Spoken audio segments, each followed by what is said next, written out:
left and right of it. I try to fly really efficiently from a time standpoint. Howdy, everyone. We're back with the podcast coming into the new competition season. Today we have myself, Patrick, and a special guest of Joe Zvada joining us.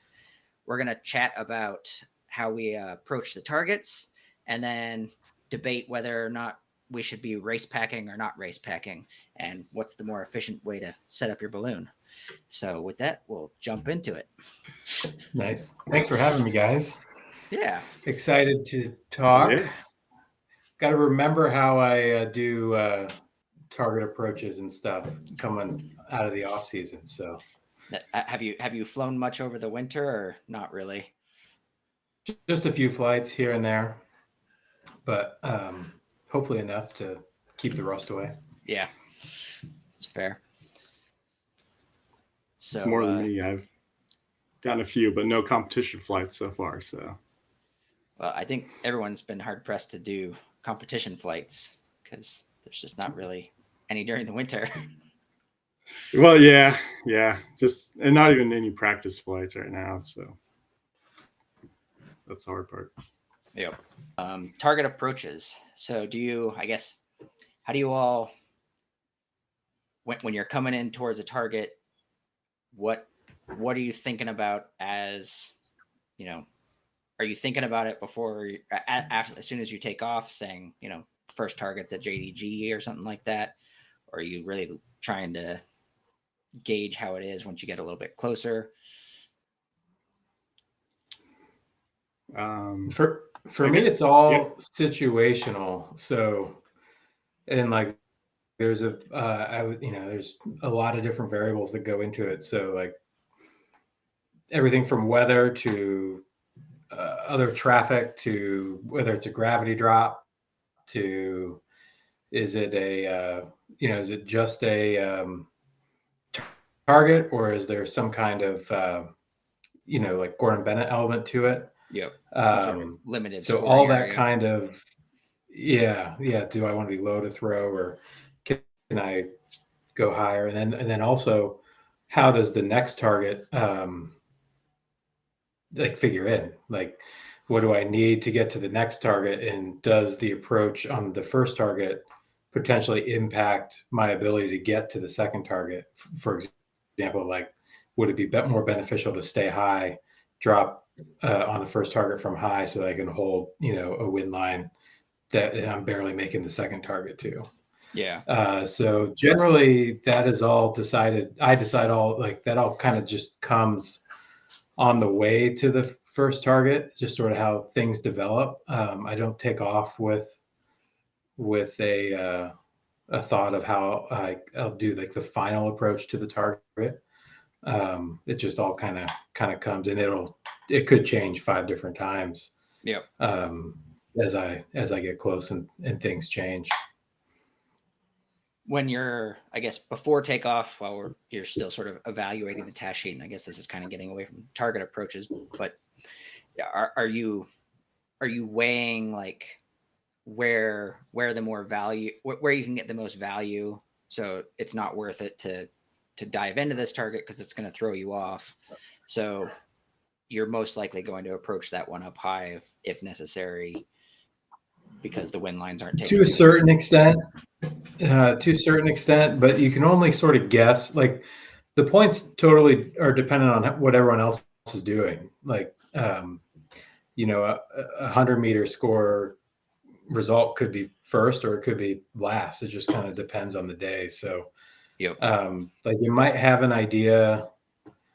They might have an idea of like what might happen if it's a strategy call, but if it's not obvious, then most people are probably not going to see it. And for example, like if it's a if you can't get to the second target unless you stay high and drop your baggie on the first target from high, it doesn't really matter necessarily if you're the only guy doing that, then like the points are going to be, you're going to be better off doing a low approach because everyone else is doing that and trying to beat everybody on that versus taking what is potentially a really low score on the first target and then, doing really well on the second target while everyone else is 500 meters away. But, if they're in the top 10, they're still going to potentially get good points. So It's sort of better to stay with the pack rather than sort of jump off and do yeah. thing. Yeah, and it just depends on the the event. Is it the type of competitive field where people are thinking 2 and 3 targets down the line in terms of strategy, or they're just knocking out one at a time and sort of take each one as it comes? So over the years, I've tried to do different things that ended up being away from what the majority of the pack was doing. Mm-hmm. At different occasions, and it just doesn't pan out. Even if it's the better strategy to like have a better 3 task result in terms of like measurements, but in terms of point spread, you usually got to stick with everyone else. So that's kind of what I'm thinking about, I guess, on my way to that first target and targets beyond as well. Gotcha. Which, Patrick, what about you? I guess that's kind of hard to, if you're the first 5 balloons and there's still 30, 50 balloons back, behind you, like you're the one actually setting that precedent of like, did Joe go down to the surface or not, right? So that's always kind of hard to tell. For me, like, obviously for the most part, lower is better. But uh, like I'll give an example from the classic. There's I think it was the second day we were flying from we had the swamp area, and then I believe we went to a front yard in the house, and then we went to the balloon field. But the jump from that house to the balloon field was super short, and we had fast winds that day, like at 2,000 to 3,000 feet. So my approach to that one was, and it was a gravity drop. So I pretty much just rolled probably 300 feet. Like I dipped down to about 300 feet because I knew I'd get pushed so far to the left that coming back up to get to the field was just going to be a struggle. So I ended up just kind of just dipping a little bit and then just climbing as hard as I could back up. So to get to that next approach. So for the most part, like I do think about it in a sense of like per task, but I'm definitely aware of like the tasks string, I guess. Yeah. And the gravity drops kind of sort of allow you to have like nobody, even if people are coming down low and having good approaches, they're not necessarily like smoking it, or there's not going to be, a third of the field that is within the legs. So on like that type of morning, dropping from 300 to 500 feet, if you're good at gravity drops, can get a really nice score and give you an advantage to cycle around to the next target. Yeah. Which speaking of being good at gravity drops, I don't think I've seen somebody drop like 3 baggies in a row like you did during that morning at the classic. Like you're like a few 100 feet higher than I was, and like you're inside of mine. I'm like, what the heck is going on? Yeah, I've always made it an emphasis to try to be good at gravity drops. For the first I don't know 8 years or so of flying, I flew a round balloon that didn't have a lot of fuel, so I couldn't. It was not really a choice in a lot of cases. I couldn't make the low cycles like other people could and get back up for the next target. So I would often fly, a more direct straight line at, a few 100 feet and drop, either gravity or throwing. But try to be really good at that. And there's no good way to get good at that besides just practicing. Actually, those were good throws that morning, Patrick. But I'm sort of in a cycle of I'm not happy where my gravity drops are overall. So that's something. It's an emphasis for me to work on. Well, Do, you got some high standards. do you all use the Aussie, not the angle reading that it gives you, or at this point you just sort of the feeling because you've done it enough and it's like I'm gonna throw it now? It's all feel for me. It's feel. The gravity drop is feel. The target approach is feel. Like deciding when to come down. I'm very much feel, and it took a long time to develop that. I remember, dropping one particular gravity drop that I dropped in Howell, and I think it was next to Jeff Peston, and I was like, "Oh, time to drop," and it was way too early. It was like a city block too early, and Jeff was like right next to me, and he just like smiled, and he was able to like dive down and have a nice gravity drop like in the field.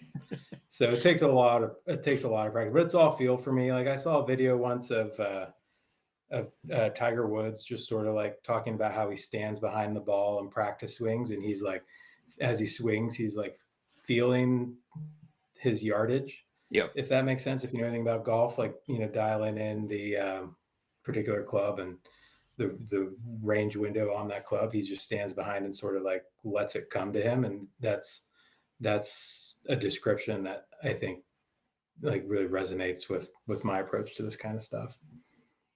Yeah. So going back to like your city block too early, do you've now hosed the approach to be great? Do you try to fix it? Do you just say, all right, this one sucked and accept it, and move on? Like what do you, I mean, I'm sure it sort of depends, but what's your typical It point of depends. Like in that occasion, it was over because the baggie was gone, and there was no electronic scoring. That's how long ago it was. But generally, like I try to learn. Like if it's a 3 or 4 part morning, I'll try to like learn throughout the morning. Like if I drop too early on the first one, if it didn't get as much drift as I expected, a lot of times, the higher you are, obviously the harder it is, but especially hard is that last like 400 feet, because sometimes it can just like it can be drifting for 1,000 feet and then just like go straight down, or sometimes it can carry that momentum through the last like heaviest part of the inversion, and continue on the drift you expect. So that's sort of like a roll of the dice. You don't ever really know how that's going to go until you do it. So seeing how it went and then doing it the next time, if you get that opportunities, I always try to learn from throughout the flight. Okay. I think I heard you. You dropped a baggie. I was hearing like you dropped down in the balloon. So like that. Yeah, no, My question baggie doesn't was make gone. sense. Yeah. So I guess to rephrase my question, then let's say you drop the balloon and you get you're getting too much left or not enough left, whatever.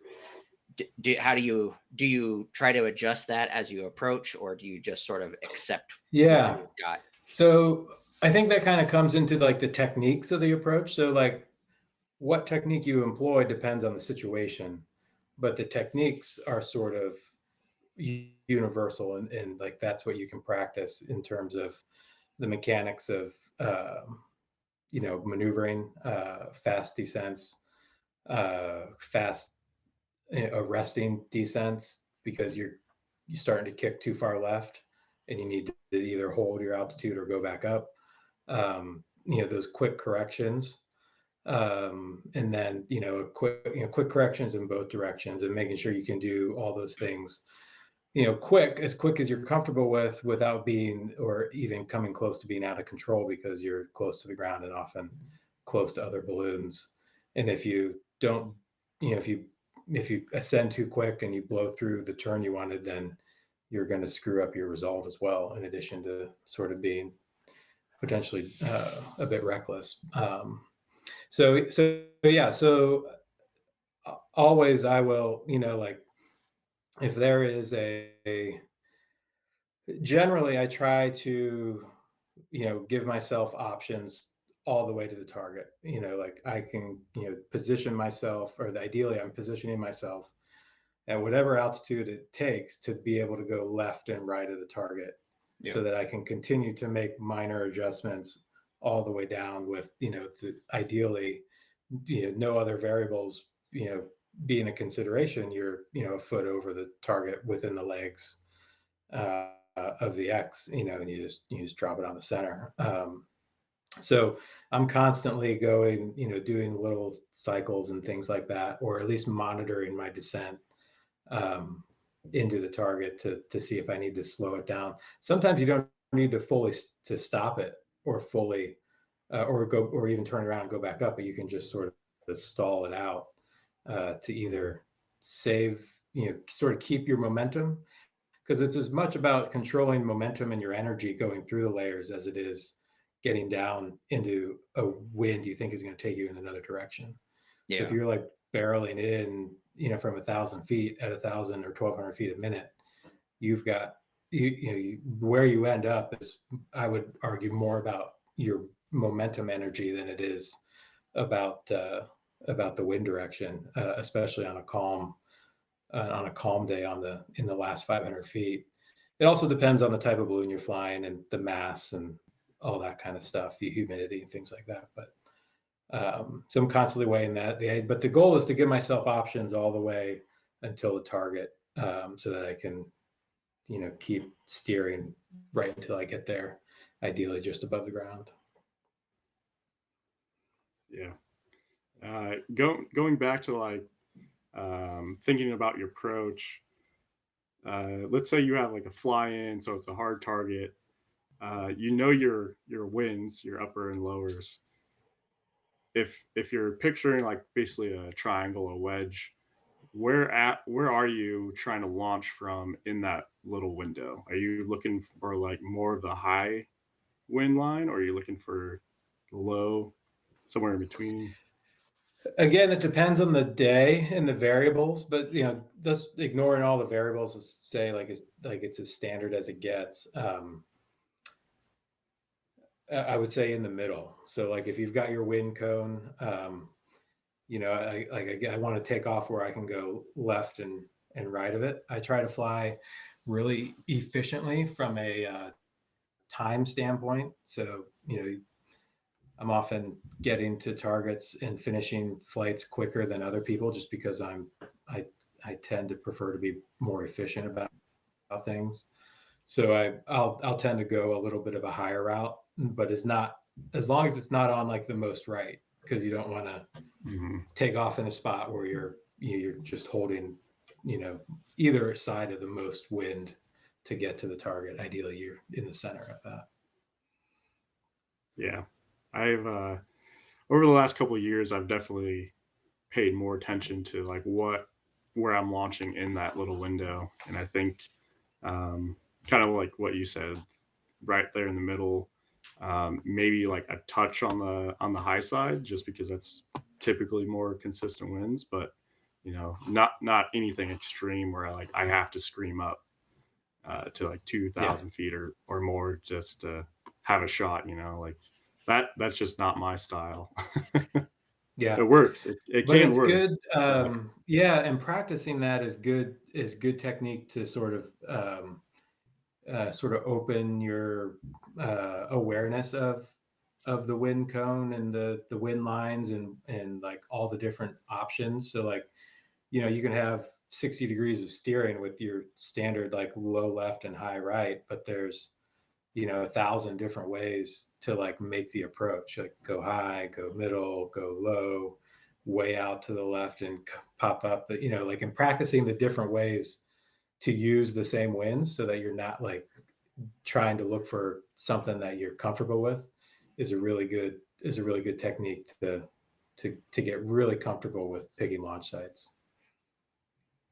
because eventually you're sort of like, well, like on some of those mornings, especially in like Iowa, in the Midwest, where you get like your standard, low left and higher, faster right, like, does it really matter? Like, let's just go and we'll figure it out in the air. And that sort of makes it, makes that decision making, seem less daunting and often quicker. Right. Yeah. As long as you're in the cone, you're probably fine in Indianola. Yeah, exactly. How much do you all talk to your crew before getting to the target, or other teammate pilots, things like that? Like, where are you collecting information from as you are approaching, or do you? For me, there's little crew interaction unless somebody's been there, um, well in advance on the ground, either watching balloons or setting off pieballs. There's definitely a lot more communication between the group of pilots that I'm flying with, and generally we're just given whoever's first through gives the call back to the other guys. Um, I I usually don't change like my approach of whatever my plan was. I just kind of take that information and use it to maybe my advantage, I guess, for whatever my approach was. So like if it was going to be high, like um, and I know that there's a hard left that wasn't at the previous target or something, so it's kind of a surprise, and I might hang just a little bit right because when it drops down, assuming I let the baggie drop from high, like it should curve into the target a little bit better. So, um, but yeah, not a whole lot from the crew typically. I'm getting information from all over, crew. A lot of, the bigger events, I'll have a crew at the first target giving surface winds. We fly with Aussie tracking, so I'm getting, several other pilots wins. We don't talk, because of the tracking. We don't talk much about wind, wind directions and altitudes on the radio anymore. That kind of freed things up for communication. So we got, and then I use a lot the flight winds tool in Aussie Target, Yep. which is my winds. And then just old school, like spitting over the side, looking at the trees. If you can sort of pick out like which way it's going, which way it's changing as the flight goes on, smoke and flags and things like that, sort of what's going to happen. And it's always that last 200 feet of, in a lot of cases, left. So like when I came down at the last time, did I still feel that like busting into that like pocket of cool air? Did it still feel cool down there? Or did it feel like the inversion starting to break down? Were the shadows on the trees?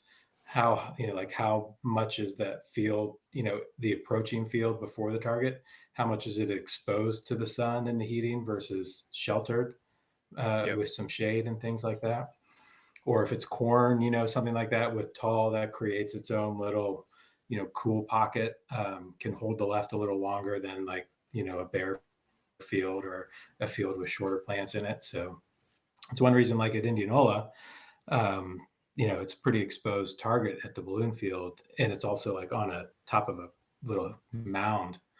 So I think we often lose the left sooner there than we do at targets that are not at the balloon field. So I take all that into consideration, and then but all that is just sort of dialing in my feel, and then I just sort of make a like a when it A feels call right, from the like gut. I'll make the final the final approach. Where I imagine it's probably a little bit dependent on speed, but like where do you feel like you've committed to the target and this is the plan? You can't change anything. Like once you've sort of entered the MMA or sort of the It depends on the last like speed. 300. I would say, I would probably judge that more by ETA.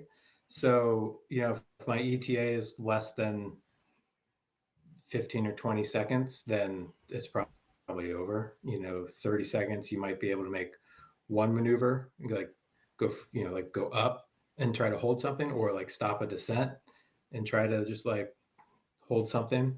Yep. But otherwise, that last 15 seconds is like you're just trying to time your throw to get the best result. At that point, you're really just you're concentrating on how the throw is going to go, less so the approach Yeah. at And that point. before I throw it, I'll make a call. It's just like that. It's the weather. It's sort of the awareness, situational awareness. So like one last like, is it worth hanging on to this? And do my electronic mark, and is there anything up high that I can maybe circle back around to? Is it worth a shot doing that?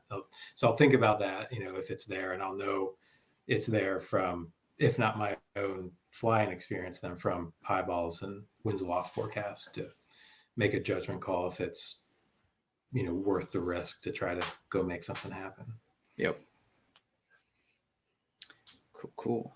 And also what everyone else's results are, because the game is all about how you do compared to everybody else. Right. It's Yeah. staying with the pack, like you talked about at the beginning. Yeah, beating the pack, but kind of doing what they do. Yeah. Good deal. Anything else y'all want to touch on with target approaches, or I think we could probably dive even deeper into the topic, but Yeah, at least get some that's, more. I think that's good for now. That's definitely a topic you could probably talk about for a few hours. Yep. Oh yeah, I mean it's the crux of the whole thing. It's all about maneuverability though. Like if you're looking to improve your target approaches, it's getting the techniques of the maneuverability of the balloon down, and then sort of that other like observational details of the feeling, if that's the way you want to approach, versus more analytical of like drawing lines on your Aussie or something like that, and just going to lines and coming in, which is that's perfectly fine. A lot of people do really well with that, and it's just practice. But I think people overlook the importance of just like straight maneuverability mechanics and drilling that and practicing just that with without the need of necessarily targets, but just get out there and get to know your balloon and try to really dial in those, especially those last final maneuvers into Be able to do the target. small adjustments of I want 10 feet up or 10 feet down.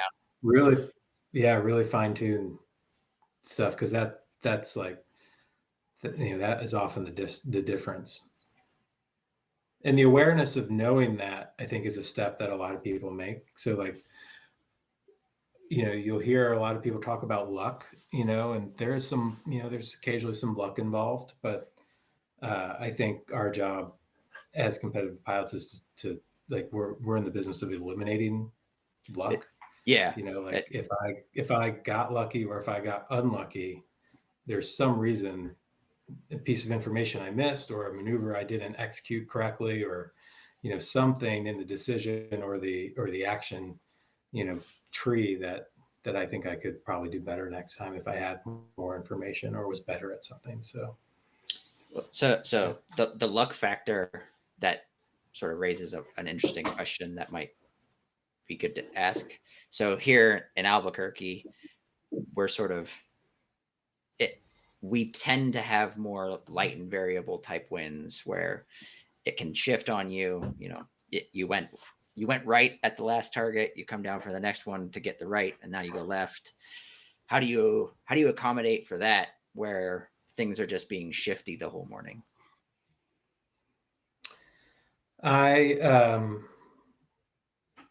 sort of get more feely about it for like a way to think about it. Like it's very much trying to feel what's going to happen or what is happening, staying extremely patient because it could, something's going to change again on those days, and just sort of riding and going with, things that are happening versus trying to steer through it. I really love flying in Albuquerque, because of that. I kind of feel more in tuned with things there than I do in other places. And like during Fiesta, it's probably a lot easier than when you all are flying, in smaller groups, like at one of the Top Gun events. But at at Fiesta, you've got all these pieballs everywhere, and you can just sort of You can watch see what as everything's ships doing come through. from the ground to Yeah. 2,000 feet up. And if you don't like something, you can see where somebody else is either doing less of what you don't like or something that you need, and try to, go do that. But it's generally like,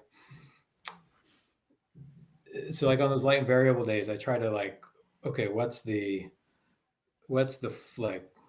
the macro sort of flow? Like, is it all sort of moving from like east to west, north to south? And then like kind of fine tune it from there. So like, sort of if it,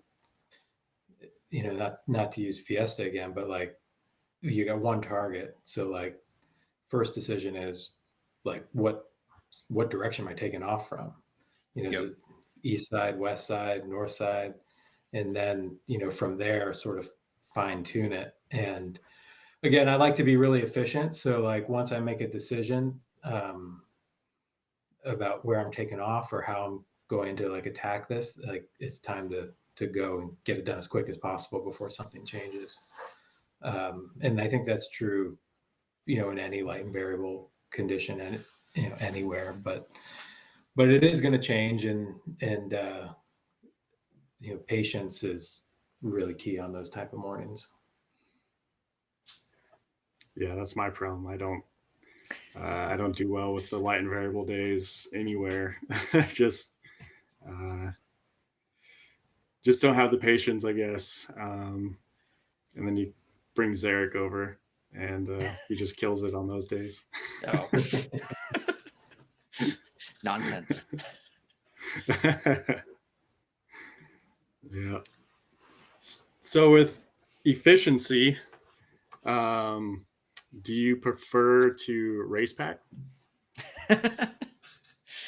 I don't. No, I've never really race packed or even like attempted, tried it out. Yeah, I think, one of my main reasons is like I'm often moving the balloon around by myself. Not so much like during the flight operations, but like, you know, just like back at the garage or, whatever, but, like refueling. I don't know. And I just like, that's just too heavy for me to move it around. So I've never done it, never tried to do it. And I've not been convinced by anybody that it's a faster, better way to go. So Yeah. I we tried not race packing during this last Fiesta, and I actually feel like I've sort of converted the other way for a lot of the reasons like you just said, where it's everything's a lot lighter. You can have one person roll the bag and manage that. One or two people can manage the basket and get that on the ground. Whenever you are pulling it out with and when it's race packed, you got to deal with someone has to be on the basket to make sure it doesn't fall over too fast and mess up your burners or whatever. So it kind of just makes everything a little bit easier, even if you are maybe ever so slightly faster. I don't think you're talking maybe 30 seconds to at best a minute. So it's like not enough that I think it's worth it. yeah, I have really good, just really good, like consistent process with how I keep my carabiners and my lines. So I rarely ever have a tangle there, Yep. or anything that slows me down. I also like access. I like having access to the basket, pre-flight, pre-briefing to like load in thing. I put everything in there that except what I need in briefing or in the truck for navigation. So, like flight bags. I carry ice packs now to keep electronics cool. Spare batteries, all that kind of stuff Yeah. is all in there ready to go really before briefing, and that would be challenging with a race pack. Yes, that's been another part of. I haven't really tested that out at a competition yet, but that's a thing that I have been missing, where you can't really do anything until the balloon's out, because the balloon's in the way. Yeah. Yeah, I've always been team no race pack. Obviously, I flew a Firefly basket for 10 years or so. You're probably just not going to get a race pack with that setup. So just kind of, I always thought when I did go to like a square basket that I would go to a race pack style, um, and it never happened. So I think as long as you have like whatever style, I don't think either one is right or wrong, but whatever style that you're in, you just need to be super efficient and like know what's going on. Like generally, I know I'm doing something, Katie's doing something, and then it all just kind of flows, right? So, but if we were to try the race pack, we'd basically be starting over. Like it would probably be a mess.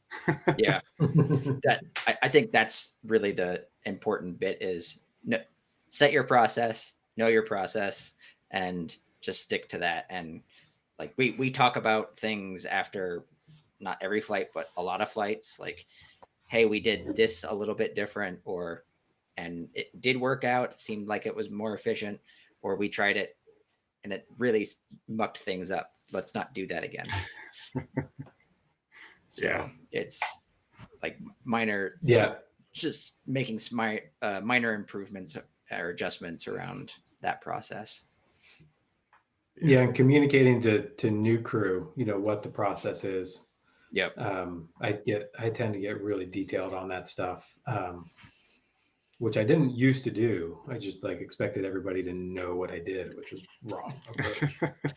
But I get really detailed now, and like I'm probably too far the other side. But I feel like I've sort of gotten a little bit too relaxed at times, because I've had the same handful of crew for a few years now, and I know that they can set up the balloon. Like, I still double check some things, but they know what they're doing. Like, I could let them set up the whole thing, turn around, and jump in. I'd feel confident that I'm safe. Yeah. Yeah. It's just the people around you. Yeah. All right. Well, I think we still went over time a little bit, but